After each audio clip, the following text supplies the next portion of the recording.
Hey, how you doing? I'm gonna make some short videos. Maybe the videos will help too with each question. Maybe you can watch those. So, what do I do as a community liaison? My primary job is to bridge the gap between the community and law enforcement. So, that's pretty much it in a nutshell. And some examples is that is because I used to be a law enforcement instructor at the sheriff department, and so even though I was in corrections, I also work with patrol, SWAT teams, and stuff as far as training. And so as a result of that, I understand tactics and stuff, and whether they use properly or not, or improperly. And so as a result, so that's one of my jobs. So when somebody get pulled over, or I can explain to the community did they use proper technique, was they, what was going on, why did they make the stop, or if it's certain type of use of force, if the use of force was valid or invalid, and things of that nature. And then also, if an officer isn't being professional, I can go and address that as well. So I can have a one-on-one with the officer.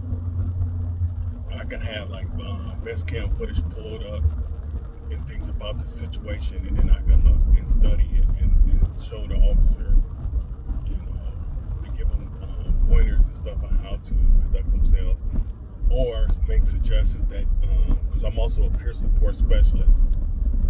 It's like, hey, they could talk to me about maybe there was something going on with them at the time or in their life or whatever the case may be, so they can disclose all those things, and then I can give them tips and stuff and recommendations to address outside issues before they can conduct themselves better in the field. Because you can have good training, but if you're off because of high stress levels and just different things, it will affect your work. So I'm there to do that as well.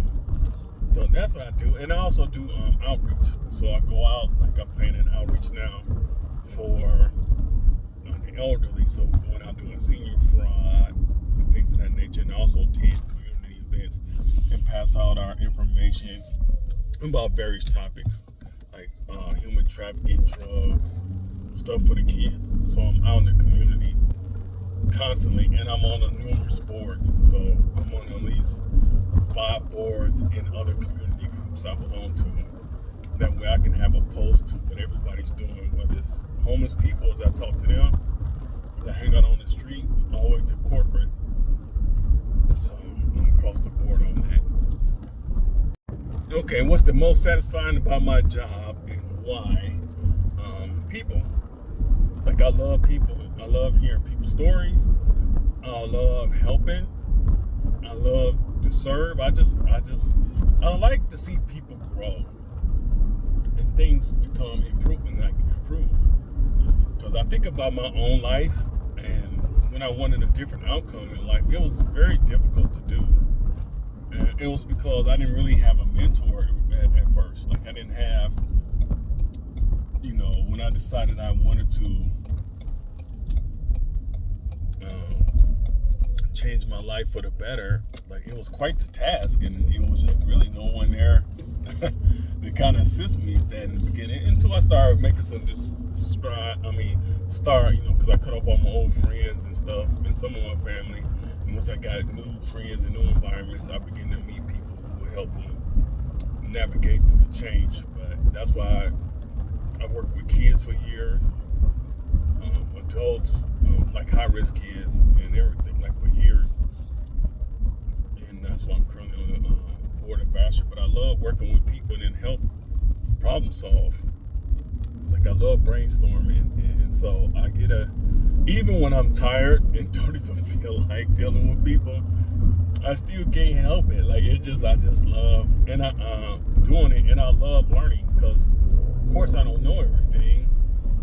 So when you helping, people's coming to you with problems, and I don't know exactly what to do, because most things are complex problems, I have to study and I have to learn things and do research, and which is another favorite thing of mine. I like to do that. I love learning things I don't know, like, and have a deeper understanding of things. So that's why my job is so satisfying, because for one, I have great bosses in leadership, and they give me pretty much full autonomy to accomplish whatever I need to do.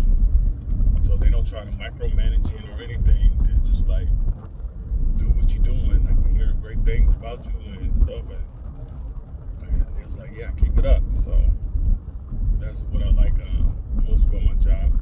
All right, how did I decide to get into the field? Well, how I got into the law enforcement field was that when I was doing programs for offenders, I was doing that community corrections. I was a case manager, and so the sheriff, well, he wasn't the sheriff at the time, but the warden of the jail was talking about creating their own programs in the sheriff department, through the sheriff department.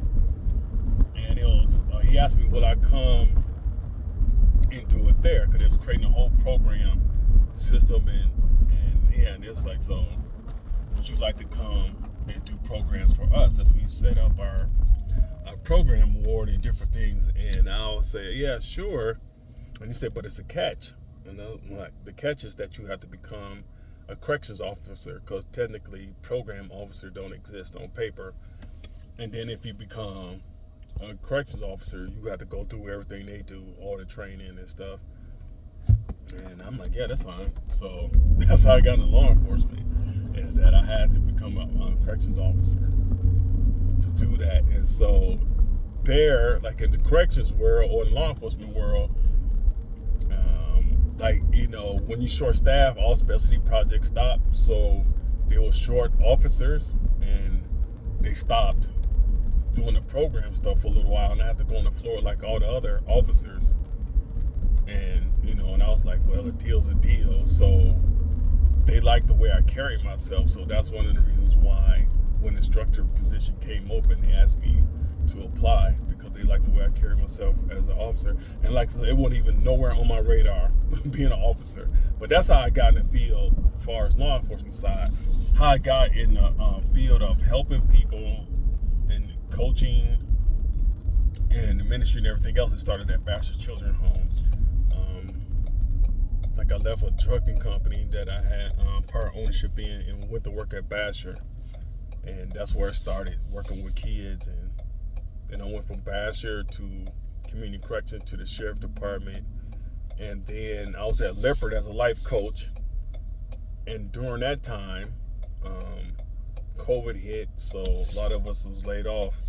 And then the mayor called me because they was going to get a new chief of police, and they offered me this position. It wasn't even a name for it. They'd say, we just know that you know a lot of people in the community already from here.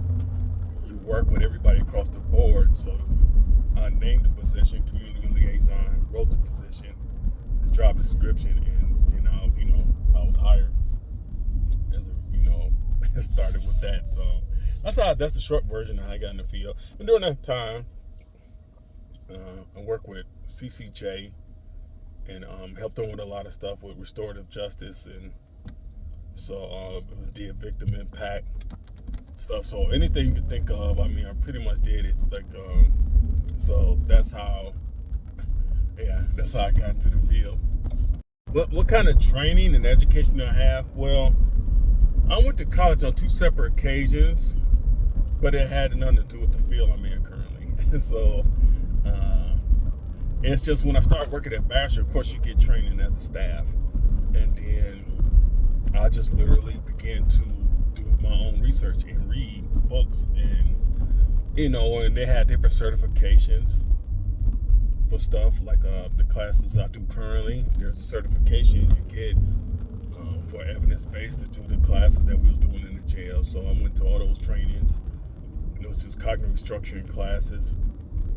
And so that's why I was able to facilitate anger management classes, cognitive restructuring classes. Legally, not doing substance abuse counseling, but it's along those lines. So you can't really call yourself a substance abuse counselor or therapy. It's like a whole different like certification for that, and I almost did that, but honestly, to me, it seemed like a racket. Just because the requirements was, it was like kind of ridiculous in a lot of ways, and it's like I kind of get it, but it was like no. And all I had to do was take the test to become a certified addictions counselor, but you have to do it like every 3 years, and it's like a ton of money and stuff, and it's like I don't even need that. It's just, so that's what I did. So whatever was required that the state was requiring for most stuff, to facilitate classes, they will send us and we get the training, and I did that. But a lot of it was I just read like stuff all the time and study and trying to keep up on things, because I noticed with certifications and everything else, it can get outdated pretty quick. So, and some of my best teachers is the people in the class themselves, and that's what one of my philosophies in the class is. Just like, just because I'm the facilitator does not mean I'm not a student. Like, I don't know what it's like to spend 10, 15 years in jail and then get out and trying to reunite with my family. I have no idea what that's like, and I didn't mind telling them that. Like, I don't know. I said, that's where you're gonna have to educate me on that one. Like, what is that like for you and stuff? And I'll listen to it, and we can, look at it together, what that looks like, going forward. But I don't have no experience in that. You can read all kind of books on that, but like, still, you living through it. So I don't know. Just like with my background, there are certain things I grew up, and some of the stuff I went through growing up on the south side of Elkhart, different things. It's like, it's nuances to things I know culture-wise that you really can't get from a book. So that's why I would always glean from those guys. I would never assume that they didn't know anything. It was their experience. So I'll learn from their experience and stuff just as much as I hope they learn from me. So that's the exchange, and it's always that. I always keep myself in a humble position.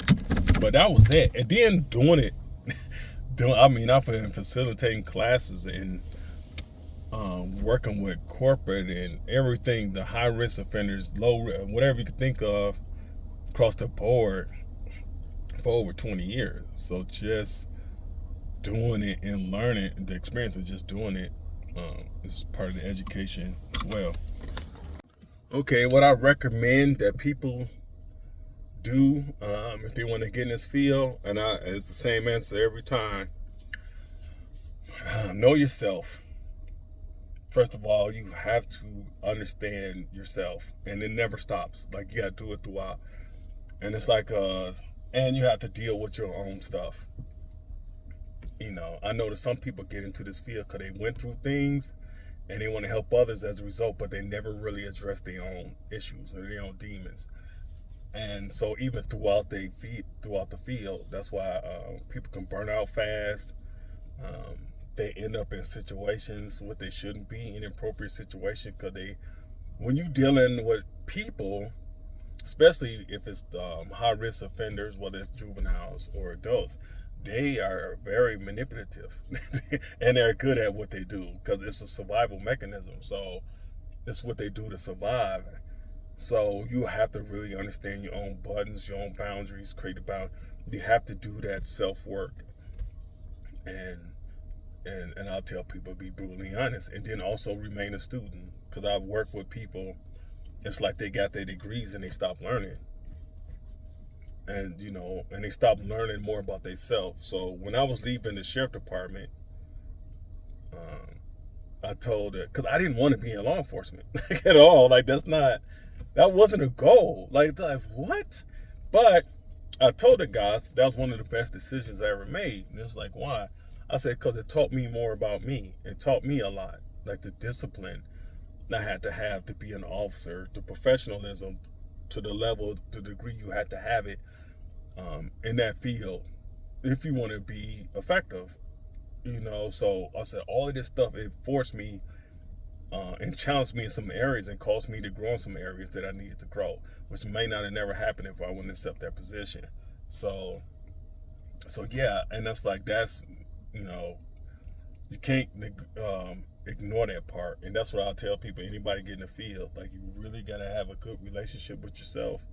You really need to learn how to continuously be a student.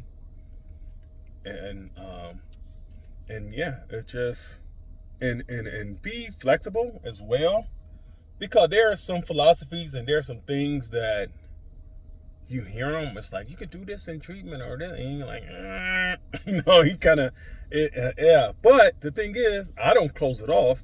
Just because something don't make sense to me doesn't mean it's not effective, whatever. So I will just, see. Like, I'll either try it out or talk to the people about, the clients, or I'll file it, because it may just make sense later. Like, it's just like, it ain't making sense to me now, so I just don't discard it. It's just like, I'll file it. I'll file it, and perhaps it like, oh, now it makes sense. Like, well, especially when you tie with this. And so, but yeah, because different people got different learning styles, and people experience life differently. So all the tools you can get, rather, because if it don't make sense to you, don't mean it's not going to help the person you're trying to help. So I have to really be open to information and use the different techniques and different tools in the field that is offered. Because that's one thing I noticed. People don't like new stuff, or, they'll just dismiss it altogether. And yeah, I don't think that's a good idea. I think it's just good to get as much as you can. And like we teach in Krav Maga, and it's like, you use what works and discard what doesn't. In every situation, it's not the same. So it varies from situation to situation. So the more you know, the more tools you have, the better you can be of service to someone. All right, what skills and personal skills it will take to do this job or profession or field? So some of them I already mentioned, but one of them is huge, is listening, active listening skills.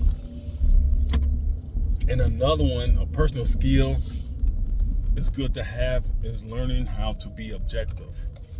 That is one of the, like, especially as a liaison, which I am now. And it works all across the board, but the more objective you can be, the more safer people are around you and be comfortable in sharing and stuff. And I hear stuff that go against personal beliefs and stuff all the time, but it's irrelevant. The only thing that's relevant is that I'm in a position where I can hear and articulate what they're trying to accomplish. Like, I hear them, and like, I try to come up with a win-win if it's possible to help facilitate that. But the way to do that is to be objective and learn how to listen between the parties. And then when people are sharing, because they're going through things and it's personal, just really learn how to, because you'll hear some stuff and it will just blow your mind. So you gotta practice, not like showing shock or whatever. And after you do it a while, you don't be shocked. So you really don't hear too much that shock you after a while. But learning how to be a safe place for people, but that goes back to that personal, interpersonal skills, like with yourself, really understanding, because you're gonna have to deal with that. Because when people is,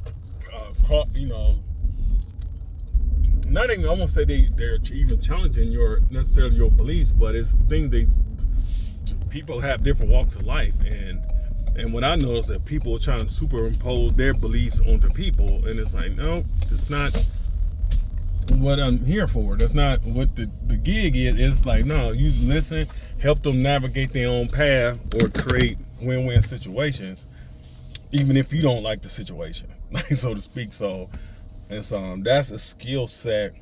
So it's intra and interpersonal skills. So really learning how to build, and also learn how to build relationships quickly. So one of the things I learned that the nuance of do is just really creating a safe space for people immediately, about as quick as I can. And a lot of that have to do with body language, how you keep your body language open, how you make them feel safe. Just so really studying people behavior, Learning personality types is another one. I use that one a lot. It don't matter. You can use the Big Five, Myers-Briggs, whatever. They got the Enneagram stuff, whatever. Like I've studied all of them. And so that helps me understand people. So give you an example. Like to make it simple, when I'll just explain to somebody, when I'm dealing with quote unquote a Republican or a conservative, language is totally different. Like I use more, for lack of a better term, like thinking words or whatever. And then when I deal with people that have a tendency to lean liberal at times, to use the political things, it's more feeling words. Like I notice, and it's not always. It's just something you have to feel out. Like 'cause when understand how Myers-Briggs is in the setup, there's high thinkers and there are high feelers, and understanding that's why. Give you a perfect example. When people were trying to come in and talk to, like, cops are high thinkers. I call them SJs in the Myers-Briggs, censor judges. So they're very rigid. That's why they normally polices or judges or stuff. So, and you cannot use feeling words with them, like at all. You can, but you ain't gonna get nowhere with them because they don't connect well with that. So as an officer, I know that. It's just like I would change what stuff is called. So there's something about being empathetic, and that's a skill, being empathetic. But when I talk to police, I call it tactical empathy. How to use tactical empathy is because it's more of a tool that they use. Like, because if you make it seem really, really feely, it will just cut them off, and then vice versa. If you use too much thinking, like stuff, or stuff that seems like it doesn't invoke any emotions, with a high feeler, it won't go anywhere. My wife, and that's interesting because my wife is a high feeler, and I'm a high thinker. It's like, so we like the total opposite. When I talk to her, I use my feeling words. And, and when she talked to me, she still uses her feeling words, but I understand what she's saying. And it doesn't offend me if she don't use thinking words. But that's what I mean, because I know what she mean, but even though she don't speak my language, it's fine. And a lot of people wouldn't do it, all depending on who I'm talking to. So that's a generalized, oversimplified version of it. But if you understand how those dynamics work, and there's 5 love languages, another one. But the more you understand people, the better off you will be in working in the field, because you really have empathy. Like, you can really leverage that empathy to create a safe space and stuff. And that's hard to do, because most of that, 99% of that work comes within you. So to do that, so the interpersonal skills and all that stuff and it takes practice to do it. And you can read up on all that stuff, but at the end of the time, how it will make it effective is you have to practice it in leisure time. And I practice with people. Like, I go to different environments and different cultures and stuff, and on purpose, and intermingle. Like, I go by myself, because people have a tendency to talk to you when you're by yourself at times. So, and I can have this dialogue with people and get to know them, and like, they be total strangers, and we'll just talk, and we'll talk about life, and just whatever they want to talk about. But what I'm doing is figuring out what make people tick, and what's okay, and because there's different social classes too. So understand that Bridges Out of Poverty is a good one to read on that. But yeah, so just those are some skills. But like I say, know yourself, know others. But to make it all work is staying objective, best you can.